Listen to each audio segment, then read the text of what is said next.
ಕಾನೂನಂತೆ ಕಾನೂನು ಕಾನೂನಂತೆ. ನಮಸ್ಕಾರ ಆತ್ಮೀಯ ಕನ್ನಡದ ಬಂಧುಗಳೇ, ಬಿಡದಿ ಟೌನ್ಶಿಪ್ ಅಭಿವೃದ್ಧಿ ಹೆಸರಿನಲ್ಲಿ ರೈತರನ್ನು ಕಡೆಗಣಿಸಿ ರೈತ ವಿರೋಧಿ ನೀತಿ ಖಂಡಿಸಿ ಸುಮಾರು 490 ದಿನಗಳಿಂದ ನಿರಂತರವಾಗಿ ಹೋರಾಟ ಮಾಡಬೇಕಾಗುತ್ತದೆ. ಆದರೆ ಇದರ ಬಗ್ಗೆ ಸರ್ಕಾರ ಒಳ್ಳೆಯ ನಿರ್ಧಾರ ಮಾಡಲು ಮುಂದಾಗಲಿಲ್ಲ. ಆದ್ದರಿಂದ ರೈತರ ಆಕ್ರೋಶ ಮುಗಿಲು ಮುಟ್ಟಿದೆ.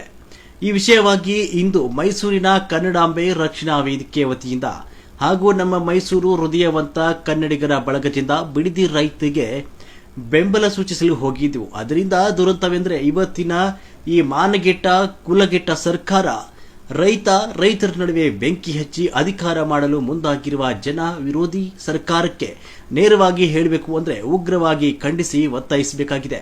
ಉದಾಹರಣೆಗೆ 8,500 ಹೆಕ್ಟೇರ್ ಪ್ರದೇಶದಲ್ಲಿ ಸುಮಾರು 1.5 ಲಕ್ಷ ತೆಂಗಿನ ಮರ, 1.5 ಲಕ್ಷ ಅಡಿಕೆ ಮರ, 3 ಲಕ್ಷ ಬಾಳೆ ಬೆಳೆ, 25,000 ಸಪೋಟ ಗಿಡ, 1 ವರ್ಷಕ್ಕೆ 40 ಕೋಟಿ ಹಾಲಿನ ವ್ಯವಹಾರ, ಸುಮಾರು 2 ಲಕ್ಷದಷ್ಟು ಈತರೆ ಅರಣ್ಯ ಮರಗಳು. ಇಷ್ಟೆಲ್ಲ ಇದ್ರೂ ಸಹ ಹಣದ ಆಸೆಗೆ ಬಿದ್ದು ಅಭಿವೃದ್ಧಿ ಹೆಸರಿನಲ್ಲಿ ರೈತರನ್ನು ಕಡೆಗಣಿಸುವುದು ಸರಿಯಲ್ಲ.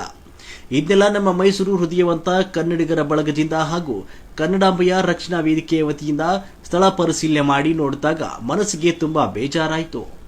ಇಷ್ಟೆಲ್ಲ ಫಲವತ್ತಾದ ಭೂಮಿಯನ್ನು ಬಂಜರು ಭೂಮಿ ಅಂತ ಬಿಂಬಿಸುವುದು ಎಷ್ಟು ಸರಿ, ರೈತರನ್ನು ಕಡೆಗಣಿಸುವುದು ಎಷ್ಟು ಸರಿ ಅಂತ ಆಕ್ರೋಶವನ್ನು ಹೊರಹಾಕಿದ್ರ ಮೂಲಕ ರೈತರಿಗೆ ಬೆಂಬಲ ಸೂಚಿಸಿ ಕನ್ನಡ ಪರ ಸಂಘಟನೆಗಳು ತೆರಳುವ ಸಂದರ್ಭದಲ್ಲಿ ರೈತರನ್ನು ಅಟ್ಟಾಡಿಸಿಕೊಂಡು ಸುತ್ತುವರೆದು ಹಲ್ಲೆ ಮಾಡಿರುವುದು ಅಕ್ಷಮ ಅಪರಾಧ. ಈ ಕೂಡಲೇ ಸಂಬಂಧಪಟ್ಟ ಪೊಲೀಸ್ ಇಲಾಖೆಯ ಪ್ರಮುಖ ಅಧಿಕಾರಿಗಳು ರೈತರ ಬಳಿ ಕ್ಷಮೆ ಕೇಳಬೇಕು.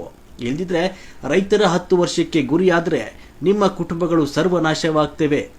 ನೊಂದ ಜೀವಿಗಳ ಶಾಪ ಯಾರನ್ನು ಸಹ ಸುಮ್ಮನೆ ಬಿಡೋದಿಲ್ಲ.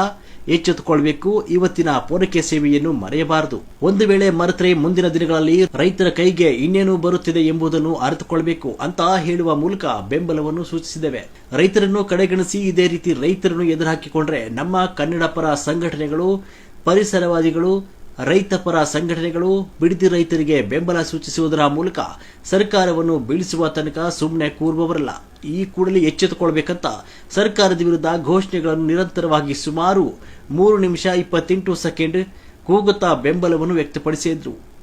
ಇದೇ ಸಂದರ್ಭದಲ್ಲಿ ಮೈಸೂರು ಹೃದಯವಂತ ಕನ್ನಡಿಗರ ಬಳಗದ ಸಂಸ್ಥಾಪಕ ರಾಜ್ಯಾಧ್ಯಕ್ಷರು ಡಿಪಿಕೆ ಪರಮೇಶ್, ಕನ್ನಡಾಂಬೆ ರಕ್ಷಣಾ ವೇದಿಕೆಯ ರಾಜ್ಯಾಧ್ಯಕ್ಷರು ರಾಜಶೇಖರ್, ಮಹಿಳಾ ಅಧ್ಯಕ್ಷರು ತಾರಾಜಿ ಹಾಗೂ ಮಹಿಳಾ ಸಂಘದ ಅಧ್ಯಕ್ಷರು ಲತಾ ಹಾಗೂ ಮಹೇಶ್, ಬೆಟ್ಟೇಗೌಡರು, ರಾಮಣ್ಣ, ಶಂಕರ್, ದೇವಣ್ಣ ಇಷ್ಟು ಜನ ಉಪಸ್ಥಿತರಿದ್ದರು. ಕಾನೂನಂತೆ ಕಾನೂನು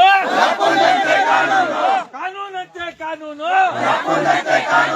ಸರ್ಕಾರವಂತೆ ಸರ್ಕಾರ ಸರ್ಕಾರವಂತೆ ಸರ್ಕಾರ ಬೇಕೇ ಬೇಕು ಬೇಕೇ ಬೇಕು ರೈತ ವಿರೋಧಿ ಸರ್ಕಾರಕ್ಕೆ ರೈತ ವಿರೋಧಿ ಸರ್ಕಾರಕ್ಕೆ ಅರಣ್ಯ ವಿರೋಧಿ ಸರ್ಕಾರಕ್ಕೆ ಹಸಿರೀಕರಣ ವಿರೋಧಿ ಸರ್ಕಾರಕ್ಕೆ ರಿಯಲ್ ಎಸ್ಟೇಟ್ ಮಾಡುವ ಸರ್ಕಾರಕ್ಕೆ ರಿಯಲ್ ಎಸ್ಟೇಟ್ ಮಾಡುವ ಸರ್ಕಾರಕ್ಕೆ ಬೇಕೇ ಬೇಕು ಬೇಕೇ ಬೇಕು ಬೇಕೇ ಬೇಕು ಎಲ್ಲಿ ತನಕ ಹೋರಾಟ ಎಲ್ಲಿ ತನಕ ಹೋರಾಟ ಕಾನೂನಂತೆ ಕಾನೂನು ಕಾನೂನಂತೆ ಕಾನೂನು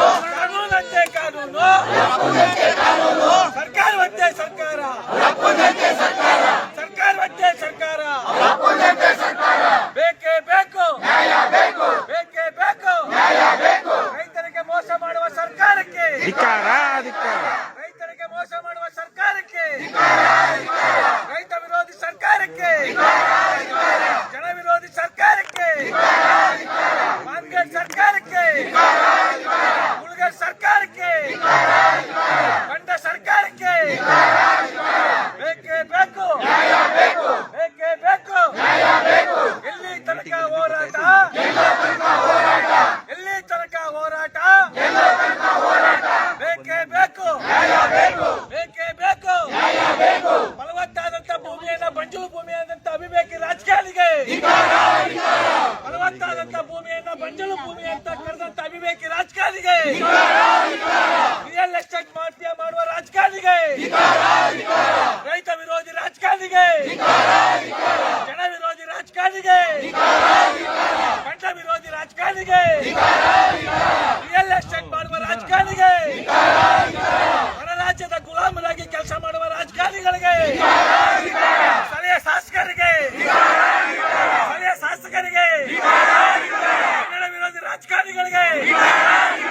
ರೈತ ವಿರೋಧಿ ಸರ್ಕಾರಕ್ಕೆ, ಜನ ವಿರೋಧಿ ಸರ್ಕಾರಕ್ಕೆ, ಪರಿಸರ ವಿರೋಧಿ ಸರ್ಕಾರಕ್ಕೆ ಬೇಕೇ ಬೇಕು, ಬೇಕೇ ಬೇಕು, ಬೇಕೇ ಬೇಕು.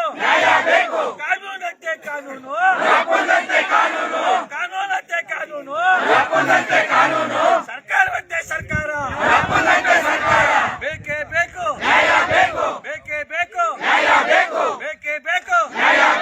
ಸರ್ಕಾರದ ಗುಲಾಮರಾಗಿ ಕೆಲಸ ಮಾಡುವ ಅಧಿಕಾರಿಗಳಿಗೆ, ರೈತ ವಿರೋಧಿ ಅಧಿಕಾರಿಗಳಿಗೆ, ಕದ್ದು ಮುಚ್ಚಿ ಜನರ ಜಮೀನಿಗೆ ಬರುವಂತ ಅಧಿಕಾರಿಗಳಿಗೆ ಬೇಕೇ ಬೇಕು, ಬೇಕೇ ಬೇಕು. ಎಲ್ಲಿ ತನಕ ಹೋರಾಟ,